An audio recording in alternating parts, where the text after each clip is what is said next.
참 감사합니다. 이 무지개 선교회를 저는 알 수도 없고 알 턱도 없었습니다.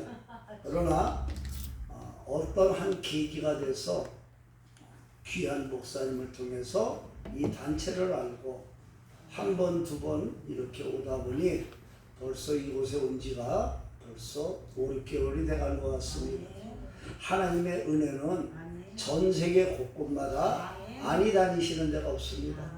그래서 하나님의 그 큰 권세를 인하여 그 아들 예수 그리스도를 이 땅에 보내신 것입니다.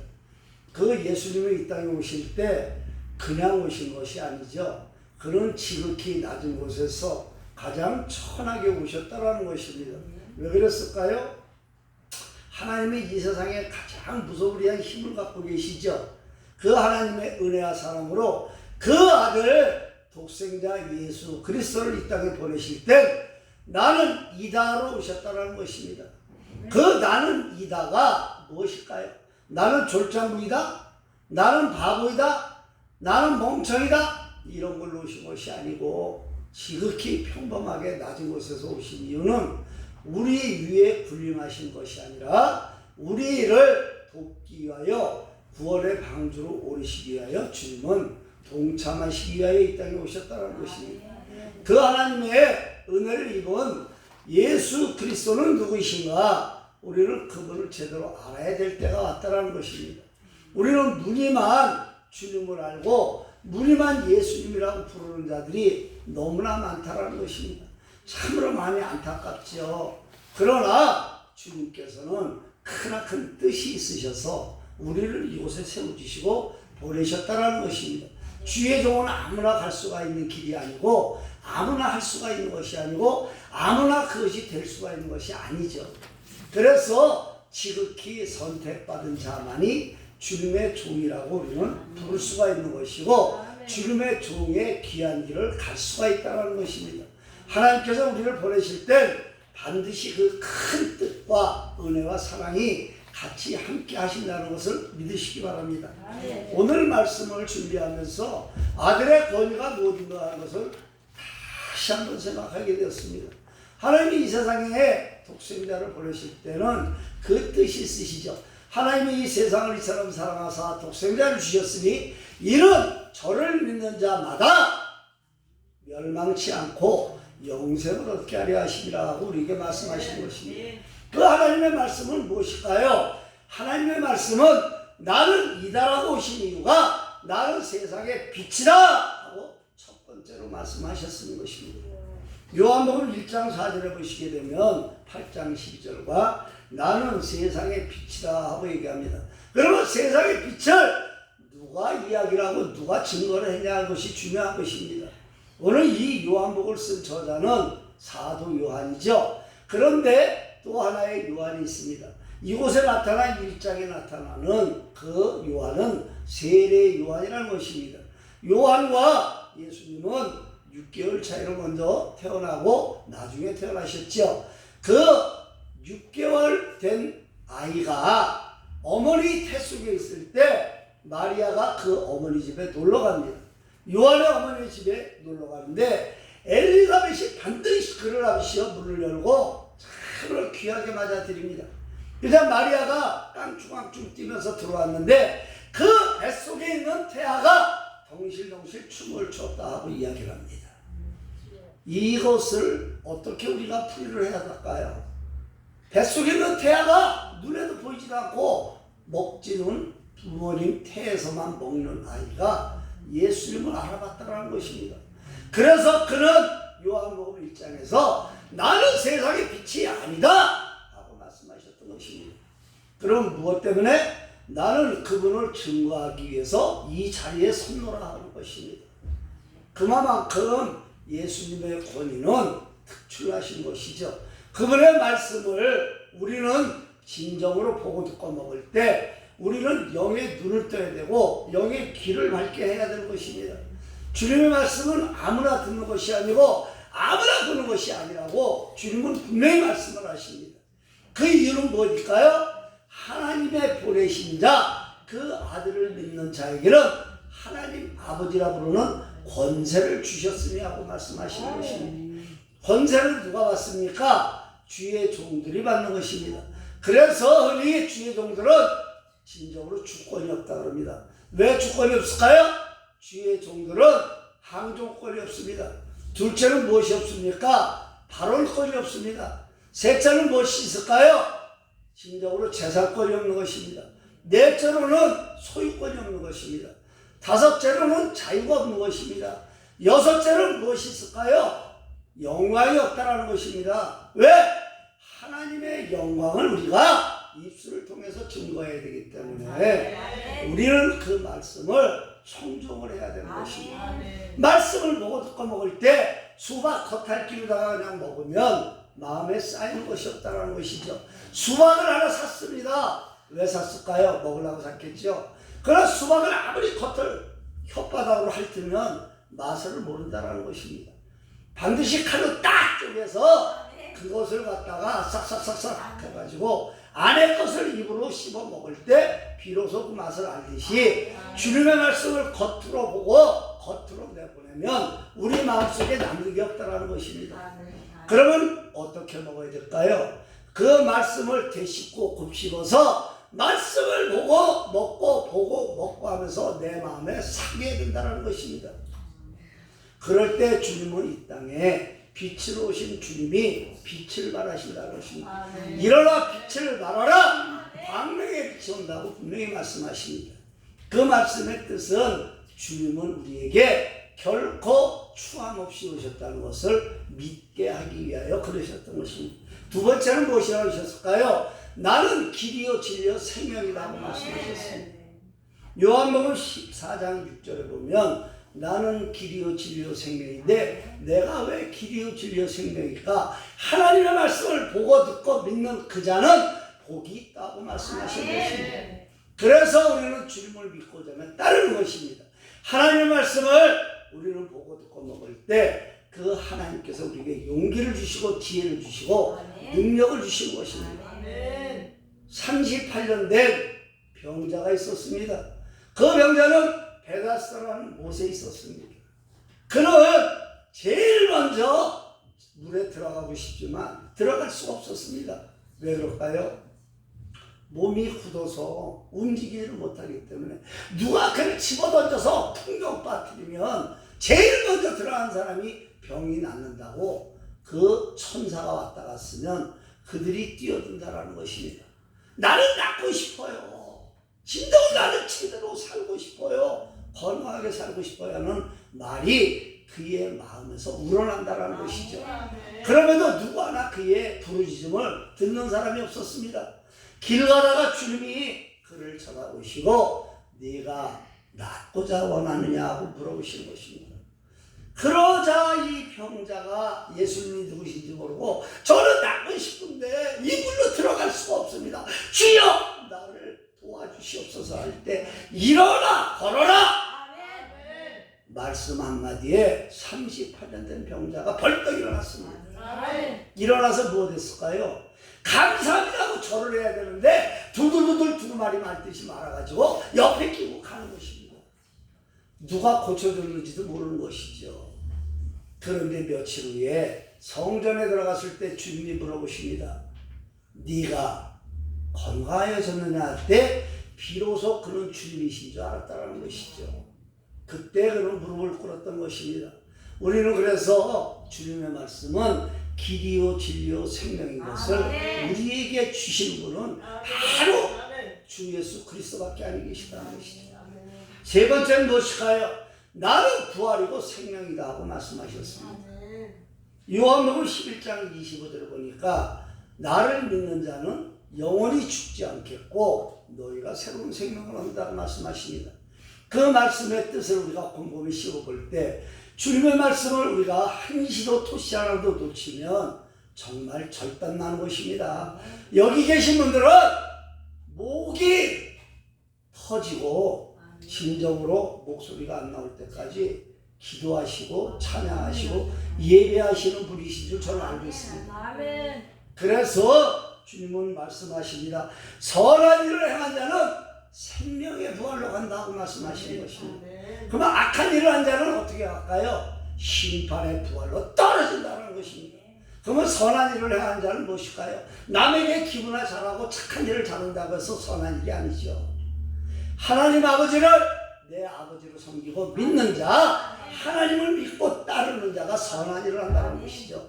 여기서 악한 일은 강도짓하고 남의 걸 도둑질하고 사기치는 것이 악한 것이 아니라 하나님 아버지를 믿지 않고 의지하고 따르지 않는 것들, 그런 자들을 악한이라고 얘기하는 것입니다. 악한 영들은 심판의 부활로 영원히 불못에 떨어져서 다시는 올라오지 못한다는 것입니다. 그래서 우리는 주님을 두려워하는 마음으로 섬겨야 되는 것입니다. 주님은 내 친구라 하셨습니다. 그렇지만 내가 주님하고 친구가 될 수 있을까요? 우리는 주님하고 친구가 될 수 없습니다. 오늘 세례 요한은 분명히 말씀합니다. 나는 그의 신발끈을 믿기도 참 버겁다. 너무나 나는 어려우신 분이고 너무나 영광스러운 분이시다고 그는 입술 통해서 증거합니다. 그런데 우리가 주님을 겉핥기로도 알고 있을 수가 있을까요? 그럴 수가 없다는 것입니다. 그래서 하나님께서는 우리에게 심판의 권한을 주신 것이 아니라 우리에게 말씀, 복음을 전파하는 그 생명을 주셨다는 것입니다. 주의 종들은 복음을 전파하지 않으면 입안에서 가시가 돋친다고 바울은 얘기하고 있습니다. 그 이유는 무엇일까요? 우리가 먹고 자고 싸는 것이 중요한 게 아니다. 생명의 부활로 나가는 분들은 반드시 생명을 건져야 되는 것입니다. 봄철에 진정으로 농부가 밭을 갑니다. 밭을 갈고 열심히 괴기질을 하고 넉가루를 해다 살살 문질러서 거기다 씨앗을 뿌립니다. 여름철에 그 뜨거운 때 앞에서도 밭을 메고 김을 맺으면서 열심히 물을 줍니다. 왜 그럴까요? 가을철에 노란 황금 들녘을 보면 먹지 않아도 배가 부르다는 말이 있죠. 그래서 우리는 열매를 얻기 위하여 주님을 만나는 것입니다. 너희는 지상 땅끝까지 복음의 말씀을 전하라고 마가복음 16장 15절에서 우리에게 말씀하고 있습니다. 그 말씀의 뜻에 따라 진정으로 여러분들은 주님을 믿고자 따르시길 바랍니다. 다섯 번째는 뭐라 그랬습니까? 나는 생명의 물이다 하고 말씀하셨습니다. 영생수가 흐른다는 것이죠. 나를 믿고자 따를 때 영생수가 흘러넘친다고 말씀하신 것입니다. 그 말씀의 뜻이 뭐일까요? 우리는 생명의 생수가 끊임없이 흘러가야 됩니다. 불의 씨로 흘러가는 말이 있죠. 축복의 생명의 생수가 흘러가야 한다는 것입니다. 물이 고여있으면 어떻게 될까요? 일주일만 지나면 물이 썩은 냄새가 납니다. 그리고 그거는 먹을 수가 없는 물이 되고 결국은 폐수가 된다는 것이죠. 물은 퐁퐁퐁퐁 솟아오르면 그 생명수가 흘러야 되는 것입니다. 영원히 막힘없이 흘러야 우리의 마음을 적시고 우리의 생각을 적시고 우리의 온통 모든 것을 주님의 뜻으로 나갈 수 있도록 이끌어 주시는 것입니다. 주님은 말씀하셨습니다. 나는 생명의 떡이다 하고 말씀하십니다. 내 살을 먹는 자마다 진정으로 너희들이 배부르겠고 내 피를 먹는 자마다 영생의 생수로 간다라고 말씀하신 것입니다. 그 말씀의 뜻을 우리가 따질 때 우리는 진정으로 주님을 온전히 섬기라는 것입니다. 내 살을 먹으라 하니까 저가 누구이길래 우리가 그 살을 뜯어먹느냐 하고 유대인들은 말합니다. 그러면 진정 우리가 주님을 만났을 때 예수님의 살을 뜯어먹어야 될까요? 그건 아니죠. 예수님께서는 남부로는 그 떡이 있다는 것입니다. 최후의 만찬 때도 주님은 말씀하십니다. 12 제자들과 식사를 하시면서 떡을 잘라서 한 조각씩 주시면서 말씀하십니다. 마지막으로 너희에게 원한다. 이 떡을 너희에게 주는 것은 내 살을 주는 것이라고 말씀하십니다. 그의 몸과 마음을 다 준 것입니다. 그리고 포도주를 따라서 한 잔씩 나눠주면서 너희를 위한 내 피다고 말씀하셨습니다.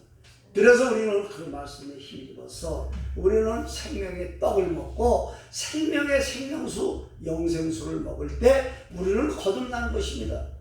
니고데모가 와서 얘기합니다. 니고데모가 와서 주님 어떻게 우리가 영생할 수가 있습니까? 물어봅니다. 거듭날 수가 있냐 물어보는 것이죠. 그러면 주님이 참 그를 쳐다보시죠. 그러면 내가 어머니의 뱃속에 들어가 어머니 태에서 다시 나오는 것이 거듭나는 것입니까? 이런 말도 안 되고 무식한 얘기가 어디 있습니까? 우리는 태어날 때 다 요만하죠? 조박대기 말하기에. 엄마 뱃속에서 나올 때 다 요만해. 그럼 엄마 모유를 먹어. 열심히 먹고 자라, 무럭무럭 자라, 밥을 먹어. 그러면서 우리 이렇게 자랐다는 것입니다. 그 마음이 무엇일까? 우리는 이 몸과 마음이 온전히 자라야 된다는 것입니다. 밥을 먹고 똥을 싼다고 해서 우리가 자라는 게 아닙니다. 하나님의 말씀을 먹고 되씹으며 그것을 소화했을 때 비로소 우리는 자랄 수가 있다는 것입니다. 우리가 처음에 유치원 다닐 때는 아장아장 모르면서 제대로 모릅니다. 그래서 선생님에게 계속 배우지요. 초등학교, 중학교, 고등학교를 거치는 과정에서 우리는 점점 자라는 것입니다. 대학교에 들어가 우리는 이 모든 학문에 정점을 찍는다고 해도 과언은 아닙니다. 그렇게 자랐을 때 우리가 진정으로 이 신앙심도 마찬가지입니다. 발목에서 무릎으로, 허리로, 어깨로 아구까지 꽉 차야 우리는 비로소 주님의 자식이라고 얘기할 수가 있다는 것이죠. 그 주님은 우리에게 말씀하십니다. 나를 따르라. 팔로미.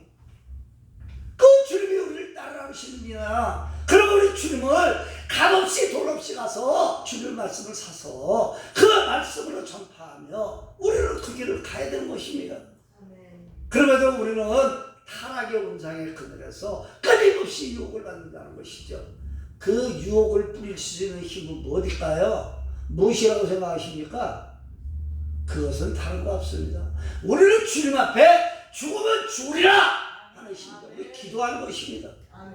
기도할 때 우리는 생명이 되살아나는 거고, 기도할 때 우리는 이 몸과 마음이 거듭나는 것입니다. 거듭나는 삶을 살아가시기를 주님의 이름으로 축원드립니다. 나는 양의 문이다 하고 주님은 말씀하십니다. 요한복음 10장 7절에 보시면 양의 문이라 해서 문이라는 말을 4번 하고 계십니다. 나는 문이야, 문이야. 그런데 우리는 문이 두 가지가 있는 걸 아시길 바랍니다. 하나는 죽음의 문에 들어가는 사람이 있습니다. 하나는 영생주에 흐르는 생명의 문으로 들어가는 사람이 있습니다. 그러면 여러분은 어떤 문으로 들어가시겠습니까? 우리는 영원히 살 수 있는 그 생명문으로 들어가야 하는데 수많은 사람들이 지옥문으로 들어가는데 문제가 있다는 것이죠. 이 세상 지구 전체에 80억 정도의 사람이 살아가고 있습니다. 그런데 하나님 아버지를 믿고 주 예수 그리스도를 믿는 사람은 불과 20% 정도 될까 말까 합니다. 나머지 80%는 어떻게 될까요? 다 시궁창으로 빠진다는 것이야. 시궁창도 좋아. 제일 좀 시원해. 그런데 그 지옥불에 들어가면 영원히 꺼지지 않는 지옥불에서 우리는 지글지글 하면서 고통을 당한다는 것입니다. 그래도 여러분들은 지옥문을 선택하시겠습니까? 그건 아니죠. 우리는 이미 그런 경지를 넘어선 사람들입니다. 그래서 만민에게 복음을 전파하는데 모든 것을 사활을 건다라는 것이죠. 그 하나님의 말씀을 보고 듣고 먹는 자는 진정으로 축복의 통로가 된다고 말씀하신 것입니다. 나는 참 포도나무다 하고 주님은 말씀하셨습니다. 요한복음 15장 1절에 보시게 되면 나는 포도나무인데 내 아버지는 농부다고 말씀하십니다. 그럼 우리는 무엇입니까? 너희는 가지다. 가지가 나무에 붙어있지 않으면 진정으로 아무것도 할 수 없다고 말씀하십니다. 근데 포도나무는 다른 나무하고 틀려요. 저도 포도나무를 많이 키워봤는데 포도나무는 가지에서 나오는 이 가지들이 뻗어 있으면 그거를 잘라보면 가운데 구멍이 다 뚫려 있어요. 끝까지. 그 구멍이 왜 뚫려 있을까요? 뿌리에서 수액을 쭉 빨아올리면 그것으로 연결시키는. 포도나무 가지를 어떤 곳 잘라도 다 구멍이 나 있습니다. 백발백중. 아니라 그러면 난 이 자리에서 거짓말쟁이가 되는 것입니다. 그래서 포도 맨 끄트머리 가지에서 요따마는 포도가 주렁주렁 열리는 것입니다. 그래서 내 아버지는 농부다 하고 말씀하신 것입니다. 농부는 무엇할까요? 밭을 가는 자지요. 모든 것을 풍부하게 주시는 분이 농부이십니다. 그리고 나는 포도나무야. 주님 아버지가 나를 심었어. 그러니까 나는 아버지 아들이야. 그러면 너희들은 가지가 됐어. 이곳으로 해서 너는 열매를 맺어나가는 것입니다. 우리는 열매를 맺어야 되는 것입니다. 열매를 맺으려고 우리는 교회에 나와서 열과 성을 다해서 성도들에게 설교를 하고 말씀을 전파하는 것입니다. 그럴 때 우리는 진정으로 비로소 구원의 빛이 환하게 우리에게 들어오는 것입니다. 나는 참된 양식이라고 말씀하시고 내 피는 참된 음료로다 말씀하신 이유가 바로 여기 있다는 것이죠. 주님은 우리에게 거저오신 것이 아닙니다. 무엇을 달라고 오신 분이 아니시죠. 나는 한없이 준다 베푸시는 분이십니다. 그래서 우리는 기도할 때도 때를 쓴 것입니다. 주시옵소서, 주시옵소서. 뭘 달라는 겁니까? 먹을 거 달라는 겁니까? 돈을 달라는 겁니까? 아니죠. 생명의 양식을 주시옵소서. 생명의 생수가 흐르게 하여 주시옵소서. 우리는 그 말씀으로 주님을 따르는 것입니다. 그 주님은 지금도 우리에게 한탄을 하고 계십니다. 나를 따르라 하셨는데 따르지 않으니까 여기에서 문제가 되는 것입니다. 오늘날 한국교회의 가장 큰 문제가 바로 여기 있는 것입니다. 주의 종들이 옛날같이 기도를 어마어마 빡세게 하시는 분들이 드물다라는 것이죠. 100명에 10명 정도만 무릎이 아프다 그래요. 그럼 100명에 90명은 뛰어다닌대요. 그만큼 기도가 사라졌습니다. 1960년대, 70년대, 80년대 그 목사님들의 그 기도, 정말 죽으면 죽으리라는 에스더의 기도같이 우리는 지금 이 시간에 기도의 불길이 서야 되는 것입니다. 전 세계는 지금 식량난으로 고통 겪고 있습니다. 세계 곳곳의 도처에서는 지진과 모든 암짓이요 괴로움이 있습니다. 지금은 러시아가 우크라이나를 침공해서 그 나라가 초토화되어 있습니다. 그 나라가 진짜 함락되기 일보 직전이랍니다. 그래서 우리는 그런 사람들을 위해서 기도하는 것입니다. 이 나라, 이 민족, 전 세계 당신을 믿고자 따르는 성도들을 위하여 기도하는 것입니다. 그럴 때 끊임없이 나는 이다로 오신 예수님, 그는 우리에게 용기와 희망을 주시고 구원을 얻게 하여 영생의 길로 인도하시려고 우리에게 끊임없이 다가오신 것입니다. 그 주님의 말씀을 보고 듣고 먹을 때 우리는 진정으로 아버지 제가 여기 있나이다. 저를 들어 쓰시옵소서. 저를 이끌어 주시옵소서. 내 모든 삶은 주님의 것입니다. 고백하며 나가시는 여러분들이 되시기를 주님의 이름으로 간절히 축원드립니다. 하나님 아버지 감사합니다. 나는 할 수가 없으나 주님은 하실 수가 있습니다. 나는 갈 수가 없으나 주님은 가실 수가 있습니다. 그 주님의 말씀을 보고 듣고 먹으며 우리는 진정으로 달라져야 합니다. 주여 우리에게 힘을 주시고 능력 주시고 건강 주셔서 오직 예수 그리스도를 향한 뜨거운 열정으로 모든 것을 맡기고자 나가는 일꾼 되게 하여 주옵소서. 아버지 무지개 선교회가 아버지 세계 속에 빛나는 그러한 선교회가 되기를 원합니다. 아버지 하나님 우리 이옥자 목사님을 비롯하여 우리 최정희 총재님과 함께 여러 암시 직분자들이 하나하나 모여 이 선교회가 발족되었습니다. 나날이 발전하고 더욱 번성하여 아버지 하나님께 영광 올려드리는 그러한 선교회로 거듭나게 하시고 이곳에 모인 목사님들 그 교회와 그들의 성도분들이 나날이 발전하고 번성하여 하나님의 영광을 쓰임받는 일꾼들이 다 될 수 있도록 이 종교를 건강하고 안전하고 귀하게 쓰임받게 하여 주시옵소서.